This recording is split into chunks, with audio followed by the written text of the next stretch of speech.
Right, geezers, I just wanted to do a YouTube video on the benefits of reverse dieting, how to stay in shape.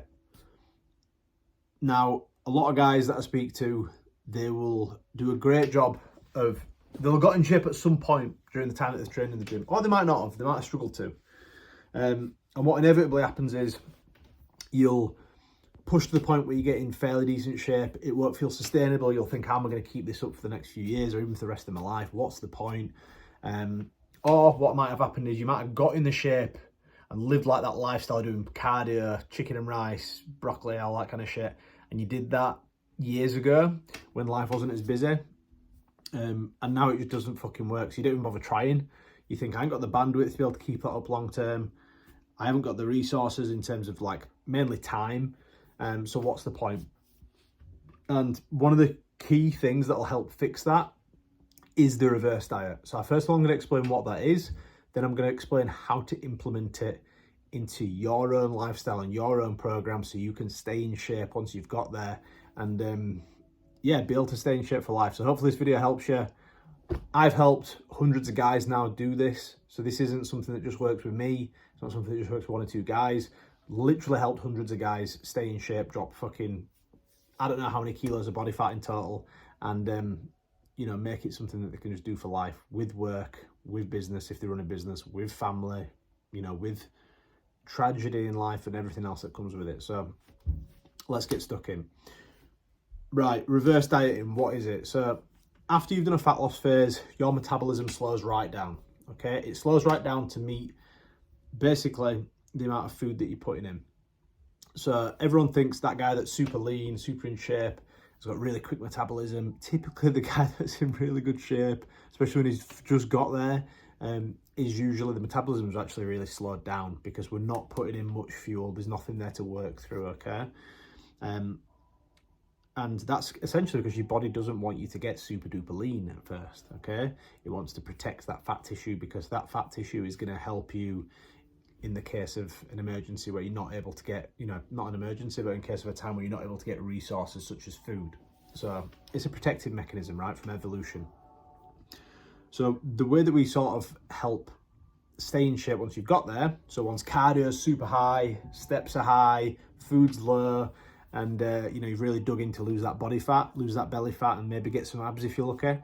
The next step is this reverse diet, and all we do is we increase calories by anywhere from 50 to 200 per week, and we essentially do that via mainly carbohydrates. If your fats are at less than 0.2 to 0.3 grams per pound of body weight, so say for example if you weigh 200 pounds, so 14 stone 4, and you're on less than 40 to 60 grams of fat a day, then we would look to be increasing fats at the same time. But once you get between 40 and 60 grams a day, I'd mainly be increasing your calories from carbohydrates. And the reason being is you need a certain amount of fats for hormone regulation, such as testosterone, estrogen, all them good things, which you actually do need. But then the rest of your calories may as well come from carbohydrates because this is what's going to fuel your workouts effectively and help you gain muscle, and also it's your body and your brain's preferred source of energy. So that's how we do it. So what this might look like is 100 calories or 200 calories week one. Your body weight will typically go down still if you've just come out of a fat loss phase because you still technically might be in a deficit. And this is another topic entirely, maintenance is a moving target, okay? As your metabolism increases during a reverse diet, your maintenance should go up. So week one, you might increase by 100 calories, okay? Week two, weigh yourself every day, stick to it. You'll find that your body weight probably drops, okay? Week two, increase your calories again by 100. Same thing will probably happen on that third week, okay? Your body weight will either drop or stay the same, okay? Increase it by 100 again, okay? Continue to go like this. Like I said, it'll be anywhere from 50 to 200 calories. Based on how big you are, a larger male with more muscle probably can increase it by 200 calories or 300 calories in the first week. Okay, I typically won't go over 200 though. You know, as you progress, 100 calories for most guys is a safe spot, okay? Smaller blokes or females, so like if you weigh less than 160 pounds as a male, or you're a female, you might want to increase it by 75 calories or 50 calories on the lowest end, okay? and just continuing to increase your food in that manner for anywhere between like 8 to 12 weeks. By the back end of this, your food will be increased from your lowest point in your fat loss phase to around 1,000 calories more. If you find that you get to a point where you feel like you're eating plenty of food, like 6 weeks into this, what you can do is, if it's another element of the process which doesn't feel sustainable, such as doing all the cardio, what you can do is you can pull that down instead. So instead of, say for example, you get to week 6 and it's like, okay, body weight's still maintaining, I'm 600 calories up, I don't really want to be eating loads more, this feels quite nice for me, it feels sustainable. Then what you might do that week is, say for example, you've been doing 3 hours of cardio a week, so 30 minutes of cardio 6 times a week, you might increase that down by 1 total hour per week, okay? And then check in the next week, body weight stayed the same, drop the cardio again. If that's part of the process that you do not like, or feels like really inconvenient to you because you are time poor, then by all means do that.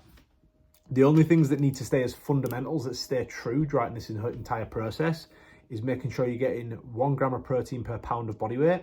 That's roughly 2 grams per kilo, roughly. And making sure that you are lifting weights throughout this entire process. They're the 2 things that I'd say as fundamentals, as well as sleep and supplementation, whatever you're doing there. And that's stuff I can cover in a completely different video. So what it looks like is by the end of this 8 to 12 week period, you're on more food, less cardio, and you find it easier to stay in shape, okay? That is the reverse diet.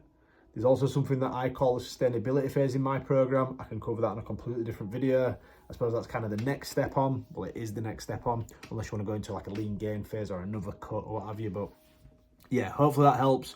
That's how we run the reverse diet. That's the first step of staying in shape once you've got there.